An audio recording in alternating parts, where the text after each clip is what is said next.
Hey, the king is back, and today we got a fire video.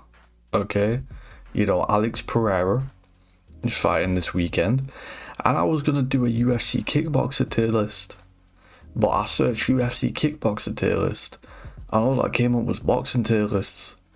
So I was like, fuck it, we're gonna do that. We're going to dig into the meat and potatoes of the best boxers in the UFC. I'm going to throw in my 2 cents, give the factual opinion, and let's get straight into it.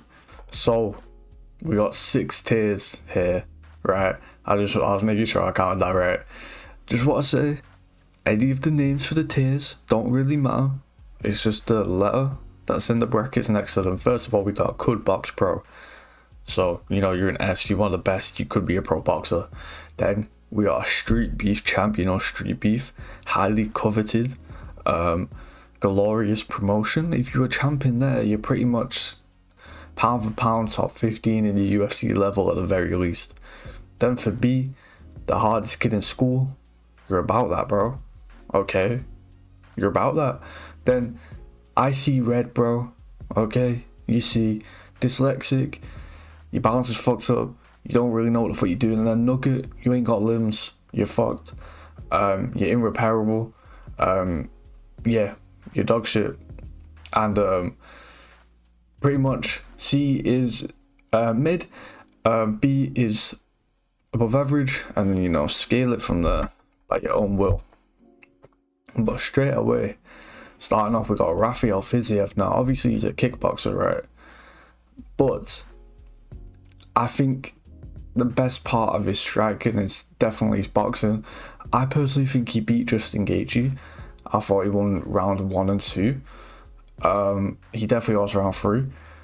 Bro, Rafael Fiziev is like an A-tier boxer, man, like straight up. I think he outstruck Justin Gaethje throughout most of that fight. He put out Moicano, who obviously is a jiu-jitsu guy, but he's decent on his feet. He had a great striking match with Bobby Green, who's a very underrated boxer in my opinion, who I could do next. I won't, actually. But yeah, Rafael Fiziev is a very goated boxer, even though he's a kickboxer. And I think he's A-tier. Next up, we got Calvin Kattar, who got absolutely fucking mugged by Max Holloway. But he also mugged Giga Chikadze, but Giga Chikadze is more kick dependent than anything. I think Calvin Kattar is definitely between the A and B. I don't think he's as good as Fiziev though, if I'm honest. I think he's definitely above average. Oh, but he's a specialist though. That's all he does. All he does is fucking box. I'm trying to think right now. Nah, he's B. He's B. Okay. Because I don't think he's as good as a Fiziev is, if you want me to be totally honest. And I don't think he's as good as other guys who are going to be in A-tier later on. He mocks Giga, but Giga, isn't a great boxer. Very reliant on his kicks. So Calvin Kattar is B for me. Now we got modern day Conor, who's going straight in B. If we're talking Conor from like God knows when, right? Obviously he'd be fucking higher. Obviously. But he's not that guy no more, man. He got fucking outboxed by Dustin Poirier in both those matchups. The Cowboy fight, there's not much to go off, and he's not fucking fought apart from that. So if we're going off any recent memory that we got, which is literally just the Poirier fights, he got outboxed. So, yeah, B.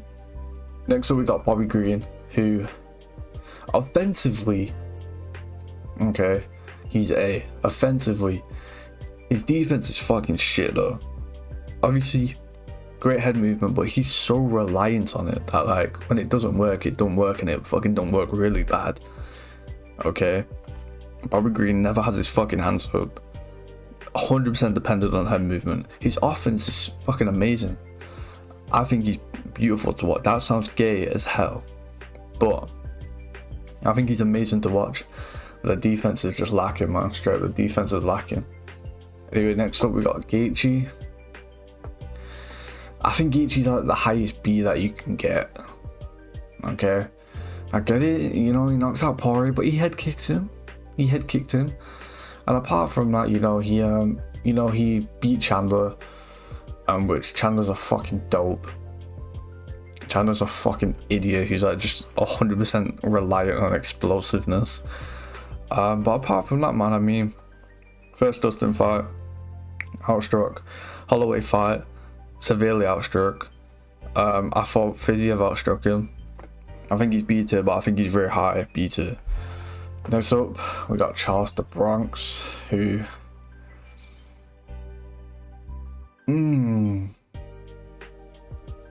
Well, see, technically he's not really there, but like he's a marauder, dude. He's a fucking marauder, and he just goes forward. And I mean, Charles, a lot of it comes from his leg kicks. He has really good leg kicks. I don't know, but this is hard. I think he's low B. I think he is a low B because he's very dangerous, but we're just being pure technicality. I don't think he's as good as like a Bobby Green, like just pure boxing technicality. I think if we could kickbox it, I think he's A. Straight up, I think he's A. But if we're speaking pure boxing, I think he's B. I was gonna put him in C original, but that's too harsh. That is well too harsh. I'm not gonna do that. Next up, we got Izzy. Izzy's above average at boxing, okay? I understand boxing the biggest four in the striking game. But first of all, his boxing has improved. In that Drickers fight, he was landing some really nice body shots. His overall boxing defense has improved. He's always been like, not a bad boxer. Before, he'd been like C, like he was mid. But Izzy's got better. He looked better in that Drickers fight. He was winning that fight. Obviously, very reliant on kicks overall. But you know, bro, people act like Izzy can't box. Izzy can fucking box, okay? Next up, we got Dustin Poirier, who I'm going to put in A. And I'll explain why. You know, outboxed the likes of Justin Gaethje, Max Holloway in 2019. But you know, then he's also been outstruck. You know, I understand that Islam Makhachev, you know, more outstruck him like with kickboxing. But still, if your boxing's that good, your boxing should carry you against a guy who's kickboxing, who that's not even his main strength. You know what I'm saying? But he's still fantastic though. He's still fantastic. All the fundamentals are literally perfect. And yeah, he's A, but he's not S. He's not S, okay. Next up we got JDM's fucking overrated fucking ass, bro. Fuck you. JDM's so overrated, man. It's crazy. It's crazy. I'm thinking right now, because like, he's B, man. People will glaze him because he fucking knocks out Randy Brown, right? Bro, except from that, I thought I was getting attacked, then I fucking heard something. Except from that, he had a mid-off against Kevin Hall, my boy. I love Kevin, right? But like, bro, that fight was dog shit, okay? I was like close as hell. And then, apart from that, he didn't show his boxing really against Burns. He just got mocked the entire fight and then got a fucking knee at the end. And then he fought that guy like 1 day's notice and just kept on getting fucking fucked up. He's overrated, man. He's a B-tier boxer. He's gonna get exposed badly at some point, but I could see him beating Shavkat because Shavkat has... JDM is a good boxer, okay? And Shavkat has terrible boxing, like defense close-up. So I could see JDM capitalizing on that. But he's overrated as a boxer overall, man. I'm sick of the JDM guys. Get the fuck out of here. Jimmy Crute is a nugget. He's an F. Fuck you. This guy literally ruined his career by trying to strike. He's actually like a good wrestler, but like, he's literally just fucked up his career because he just tries to strike with people. And he's fucked up his career because he got the shit beaten out of him every single time he tried striking because he's terrible. Like, he's terrible. His footwork's terrible. He's very plodder. Not very good offensively. His defense is dreadful. He's literally a nugget. Like when one of his fights, his legs literally went out, so he was a literal nugget. Like he's literally transitioning into a nugget. So, you know. Next up, we got Shavkat. If we're speaking pure defense, he's fucking mid, bro. People gotta be mad about this. Bro. Shavkat is a kickboxer and is a great kickboxer and that, but he's not a great boxer. I'm sorry. His boxing defense close up is fucking terrible. Jeff Neal fucking beat the fuck out of him close up whenever they got caught into that type of range. Shavkat will get exposed badly. I think his biggest flaw in his game is his boxing defense, but offensively, you know, he's good. I'm putting him in D. Fuck you. sorry. Oh, bro, I'm gonna get framed for this. I think he's D. I'm sorry, man. His defense is so bad. Like, it's genuinely so bad. Anyway, next up we got Sugar Sean. Who? He's A-tier, man. He's A-tier. Obviously, you know, reliant on kicks. Kicks is a major part of his game. There's 2 Justin Gaethjes for some reason. But, you know, very reliant on kicks. But the boxing's there, man. We saw that in the Peter Yan fight. And, you know, he outstruck him. Because the major point for Sean in that fight was a knee, from what I remember. But Sean can just, like, box people and win. You know what I'm saying? Great boxer. But, and even better, I put him S tier as strikers. Putting him A tier as a boxer. So, next up we got Corey Sandhagen, who's C. I think it showed in that Umar fight. He just doesn't, like, I don't know, he don't put much power behind, like, anything. Like, he looks good, like, technically. Like, he looks good. You're like, damn, come on, Corey. But he's not actually doing, like, much, like, genuinely. And, you know, he's very, I'm saying this about a lot of people, but very dependent on kicks and knees and elbows. Speaking pure boxing, man, Corey Sandhagen's the literal definition of mid. Which isn't bad. But, like, bro, you saw it in the Umar fight, man. You saw it in the Umar fight. Anyway, next up, we got Pereira. I'm putting Pereira B. You know, obviously he's got that insane power. But Pereira's biggest, it's the left hook. His biggest weapon is the left hook. But, like, if we're speaking of his biggest skill, it's his kicks. It's his kicks, right? And he's an S tier striker. But he's somewhat open, striking defense wise. You know, Yuri was hitting him with big looping shots that shouldn't really be hitting you. His defense, shut up, bro, shut up. Damn, my phone. But his defense ain't all there, but offensively he's extremely dangerous. I'm gonna put him in B. He's high B though. He's high B. I think he's a better boxer than Izzy is, definitely. But yeah. Anyway, next up we got Stipe.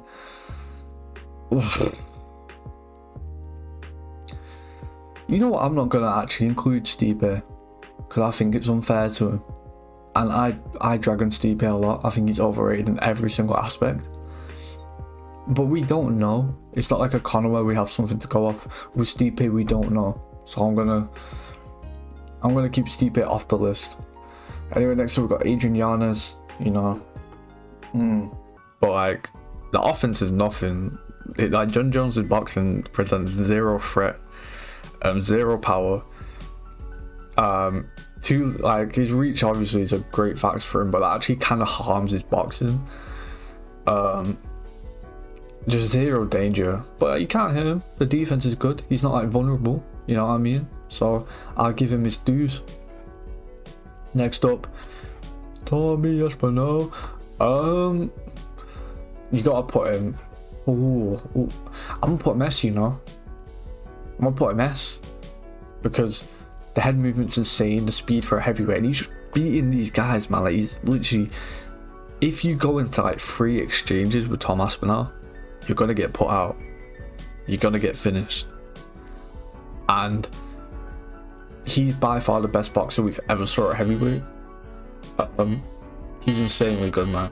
Insanely good. I was thinking A, that's stupid. I should have gone S from the start. Next up, Arnold Allen. Another B-tier guy. You know what I mean? Arnold Allen throws a few kicks here and there. But he is, you know, definitely more of a boxer. Moves forward with power, with speed. But like, he's not that good. You know what I mean? Like, he's good. But like, Holloway fucking overall dominated that fight. I think Arnold Allen won like 1 round. And what's it called? In the Giga fight, I did think he won that fight, but that fight was a very close fight. Okay? And it was like, it was Giga the kickboxer versus Arnold Allen, the more kickboxer, but like more boxing orientated kickboxer.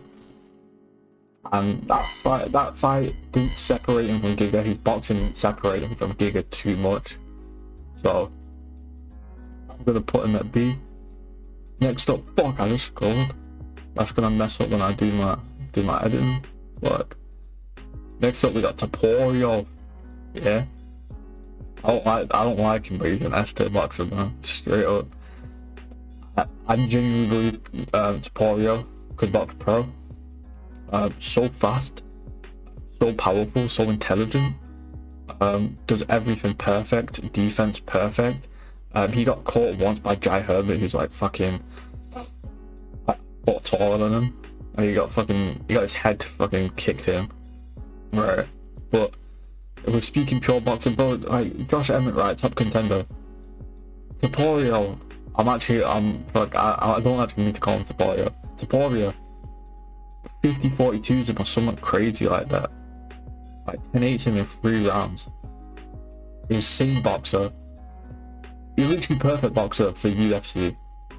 Literally perfect boxer for the UFC. Next up we got Volk. Volk's going A, and I think skill wise he is S. You know, he outboxed Max, especially in that third fight. He won the first round against Topuria, but like that chin ain't there no more, man. That chin ain't there no more. And like I said, physicality and attributes like that come into this. I'm putting him A, but I think it's S tier skill wise. Next up we got Peter Yan, who I'm also going to put in S, because for example the Sugar Sean fight, right, I personally gave that to Sugar. I do think it was insanely close. I don't think saying Yan is a bad take at all, but like the way Sugar was winning that was with like knees and kicks. When we talk about them boxing each other, Yan was winning practically every single time. Yan has never been outboxed by anyone. He's always outboxed his opponent. The closest he's got to being outboxed was against Jose Aldo, who's not on him. Fuck. That's so sad. I would have glazed Aldo like crazy if he was. But yeah. And yeah, he's literally outboxed everyone he's ever fought. Next up we got Sean Strickland. I'm gonna put him A. I understand he's became a champ from boxing alone, but like bro, he's so fucking one-dimensional. It's literally just jab straight. Like bro, you literally rarely see Sean Strickland throw a hook. Have you ever saw Sean Strickland throw a fucking uppercut in your life? No. Like his defense is amazing. His defense is definitely S tier. But like bro, he's very one-dimensional with his offense. I mean, I could even speak about like his kickboxing. You know, he'll throw a kick for the first minute of a round and then he'll forget to ever throw a kick for the rest of the fight. Just offensively, he's very one-dimensional. So he's going to A, but his defense is definitely S tier. And then the last guy that we got Marty Fake Newsman. Oh, that was a bad one. That was a bad voice crack. Oh, damn. Jesus. Okay. Well, anyway, I'm gonna put Marty Fake Newsman at B. I love Newsman. I'm a Newsman glazer. Defense is alright. You know, he had openings to get caught, but offensively, this guy would knock you the fuck out. Okay, he would knock you the fuck out, and by the end of his title reign, he was a great boxer. And maybe the best jab in the UFC. You know what I'm saying? You can't tell me this guy's mid when he had maybe the best jab in the UFC. You know what I mean? Anyway, man, that's the tale. So what do you think? What do you think? I think I did pretty well. I think I did pretty well in this. But let me know your opinions, like, subscribe, do all that in a bit.